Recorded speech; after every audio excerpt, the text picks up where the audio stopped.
KC 코트렐 매수가가 3,780원에 비중 10%, 매수가 아래인데 어떻게 하면 좋을지 꼭 좀 알려주세요라는 문자를 보내주셨습니다.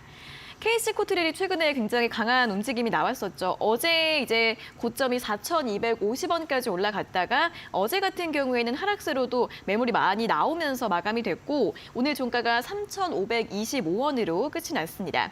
이 온실가스 탄소 배출권 관련해서도 미국 정책 기대감 이런 부분들이 나오면 상승을 했었는데 다시 한번 반등을 기대해 볼 수 있을지 전문가님 어떻게 보시나요? 네, KC 코트렐 같은 경우에는 좀 전에 설명을 해주셨지만 이 탄소 배출권, 탄소 중립 관련된 이런 흐름들로 이제 최근에 이제 부각이 되면서 상승 흐름들을 좀 보여주고 있죠. 네. 물론 이제 슈팅이 나오기 시작한 이런 지점은 특허권 취득이라든지 이런 기술에 대한 부각이 다시 맞물리면서 성장을 하고 있는 그런 기업이라고 좀 봐도 되겠습니다.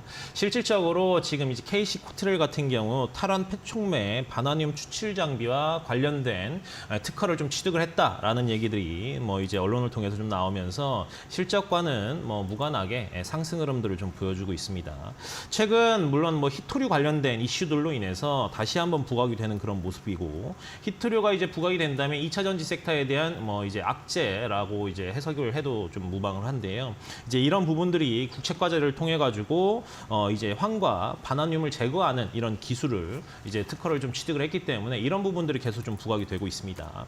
그리고 촉매 원소재인 히토류를 재사용할 수 있다는 거예요. 우리가 알고 있는 이제 히토류에 포함이 되어 있는 것들이 보면 2차 전지에 있는 뭐 코발트라든지 니켈 이런 부분들을 재사용할 수 있는 기술이기 때문에 어떻게 보면 이제 KC 코트렐의 이 기술력이 부각이 되고 요게 지금 이제 사용화가 된다고 하면 추가적인 상승 흐름도 나올 수 있을 거라고 보여지는데 지금 오늘도 거래량이 그래도 생각보다 좀 잘 터져졌습니다. 증시가 좀 좋지 않음에도 불구하고요. 그리고 지금 전량 수입에 의존하고 있는 이런 이제 이 재료들을 만약에 이런 기술력을 통해 가지고 내재화가 가능하다고 하면 시장이 엄청나게 커질 테고 그러면 이제 해외에서 수출하고 있는 이런 부분들이 내재화가 가능하다. 그러면 이런 부분들은 이제 KC 코트렐에 있어서 실적 부분에 어마어마하게 큰 성장을 가져다 줄 수 있는 그런 상황이라고 좀 보여지고요.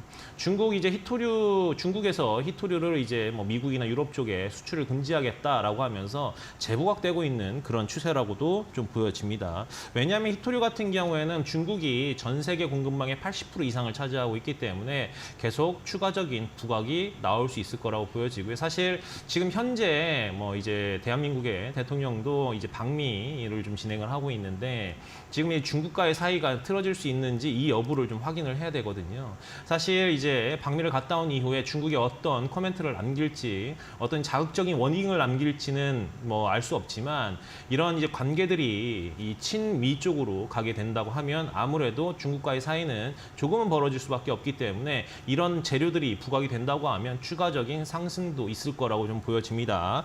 그래서 그렇게 좀 보시고요. KC 코트렐 같은 경우에는 오늘 증시가 좋지 않음에도 불구하고 반등이 좀 나아졌습니다. 그렇기 때문에 추가적인 상승 흐름도 좀 지켜볼 필요성이 있을 거라고 보여지고요. 전 고점 뭐 일단 4,000원 정도 지금 3,525원이니까 4,000원 돌파한다고 하면 전 고점 먹어 들어가는 슈팅이 한 번 나올 수 있거든요. 그렇기 때문에 4,000원 일단은 돌파를 하는지 여부 확인한 이후에 추가 홀딩 전략 가져봐도 좀 좋을 것 같습니다.